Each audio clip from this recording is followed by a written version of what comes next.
Continuing on with my year of Star Wars reviews, we're going to be looking at Star Wars Episode 2, Attack of the Clones.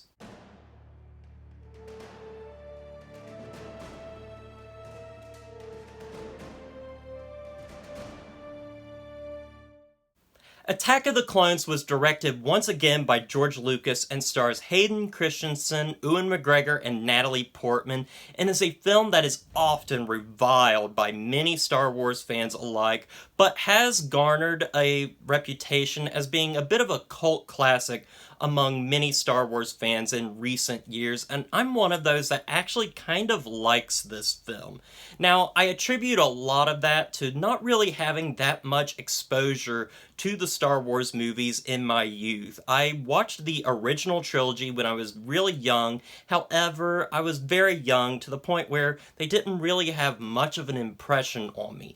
And by the time I got into the Star Wars saga, it was around the time of Clone Wars, the animated show, the 2D one, that was being released on Cartoon Network, that I really started getting into the series and really started with Phantom Menace, Attack of the Clones, and eventually Revenge of the Sith. And to this day, I still really enjoy this film and the prequels overall. However, growing older, I have come to understand that this film isn't particularly a great film, but it's far better than people give it credit for, and I think a lot of that comes from the fact that people look at the movie as a whole as bad, and guys, there is far worse movies out there. This movie has a craft to it, and has several parts of it that are legitimately good, or at least good ideas, and I want to talk about that here.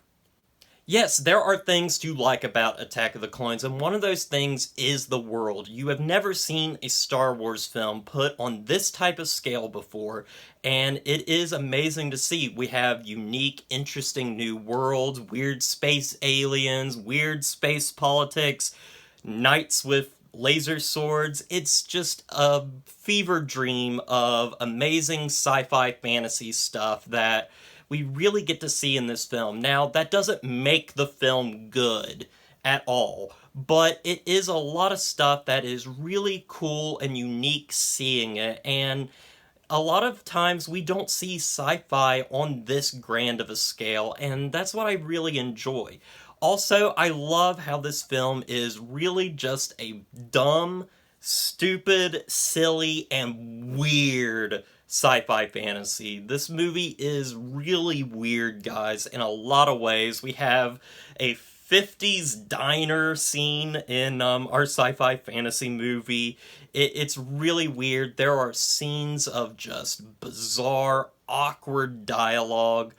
George Lucas's dialogue in this movie is not that great, and a lot of that is the fact that the actors are doing not a great job, and it's not their fault. They are given really poor direction by George Lucas, and it leads to some of the funniest moments of the film that are unintentionally funny and just enjoyable to watch. Everybody knows the I hate sand scene. This movie is basically meme-tastic. That's really what it is. However, even though it is awkward and stuff, that's what makes it so enjoyable to me. It's just something different, and this isn't what George Lucas was trying to do at all. He is trying to make a serious movie, but he did make some kind of a weird sci-fi movie that I really, really like, and that's why I enjoy watching this film. Also, there's a bunch of creative ideas that I really do enjoy in this film, such as the chase through Coruscant, which I find a lot of fun. It's enjoyable, and I love the stuff when they're on the ground going through this nightclub, and you see the nightlife of Coruscant. It's really on a different scale than we saw in the original trilogy, and even with The Phantom Menace. It feels like I've escaped into a different world, and I love the scene with Obi-Wan at the bar trying to get a drink. We hear the death stick scene. That's great. Also, I think the scene where Anakin finds Shmi on Tatooine is a very heartfelt scene that is actually pretty well acted, and the dialogue is very minimal, and it's actually a very good scene overall. Also, John Williams' score is amazing. His scores for all the movies in the series are amazing every time he tops himself, and this soundtrack is completely beautiful. However, in ways that it is implemented throughout the movie, sometimes it makes scenes overly dramatic and doesn't completely fit with the scene overall. But it is a beautiful soundtrack to listen to. This is some of the best tracks you've heard from Star Wars. It's excellent. Now I want to talk a little bit about the bad stuff that is just completely bad and you can't really defend it that much. And one of those is the fact that this was the first film that was ever filmed digitally. And it really feels like it and looks like it.